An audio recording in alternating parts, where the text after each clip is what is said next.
Willie, many thanks for coming tonight on this very special occasion for Berwick Rangers Football Club. 50 years since they beat Glasgow Rangers. I know you'll have some sad memories about the game. Obviously it's the biggest upset in Scottish football, I would say, that ever occurred, and I think it'll be, always will be.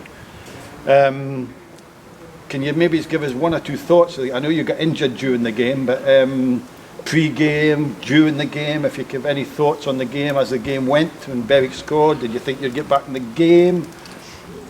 I honestly thought we were a certainty to beat Berwick Rangers. But the way we played that day, as a team, we didn't play too well. We didn't play at all, actually. But Berwick deserved to win. We had a lot of chances, never 10 our chances. But I got carried off. Yeah, I believe ankle. Yeah. And the other memory I've got is lying in the hospital and asking the nurse what's the score, and she says it's 1-0 for Rangers. And I went, well, that's quite good. She says, no, it's Berwick Rangers. I says, that's terrible. So that's the memories I've got here. Yeah. And on the day, Berwick obviously had the biggest crowd that ever was, 13,500 people rammed into this stadium. I think it's an event in my lifetime that will never be achieved again, because I think the level of standard of football for Rangers, they were all Scotland international players, but for Berwick they were part-timers. Sammy Reid worked in the, and he had to go back to the next day to work for the time he had off the previous week, build up to the game. So it's a totally different thing altogether. Yeah, Berwick, we had a good team. We had a lot of good players, as you say, international footballers. Yeah. And but on the day, it's a cup tie, and Berwick deserved to win. Yeah. We just didn't turn up, honestly. And it happens, but I don't think it'll happen for another 50 years. And again, Jock Wallace obviously was the main man behind the Berwick team. He installed a real positive, and he was a really determined guy. He was a hard man, ex-army. That's right. He was an ex-army guy.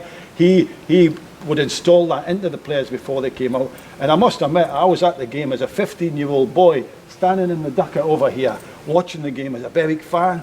And on the day, I thought Berwick, after Sammy Reid scored, they could have maybe, you were off in the second half, I appreciate, but Berwick could have had one or two more goals, and I don't think they were overawed on the day. No, they were definitely never overawed, but as I say, the calibre of players we had and the calibre of players that Berwick had, it should never have been a contest. It should never have been. It should never have been. If we'd got a draw, 1-1 draw, I'd guarantee we would have taken Berwick back to Ibrox and beaten them 2 or 3-0. At least I would have thought, yeah. But as you're talking about Big Jock came to Ibrox after that, and a fantastic trainer, a fantastic manager, a fantastic coach, and it was a pleasure to play against them. Well, Jock went to Glasgow Rangers, and of course Dave Smith was playing on the day for Glasgow Rangers here when obviously a defeat, and Dave came to Berwick Rangers after that as player manager, and I must admit I played alongside Dave, and he was the best player I've ever played with, and I think he would be the best player that Berwick Rangers ever had. Well, I would say when he came to Rangers from Aberdeen, he was probably one of the best sweepers at that time in the world. They talk about Beckenbauer, but if Dave Smith had been born a German, I guarantee you there would have been a toss-up between him and Beckenbauer. That's how good he was. That's brilliant, Willie. I much appreciate your time, and that's great. Thanks, great. Willie. Thank you very much.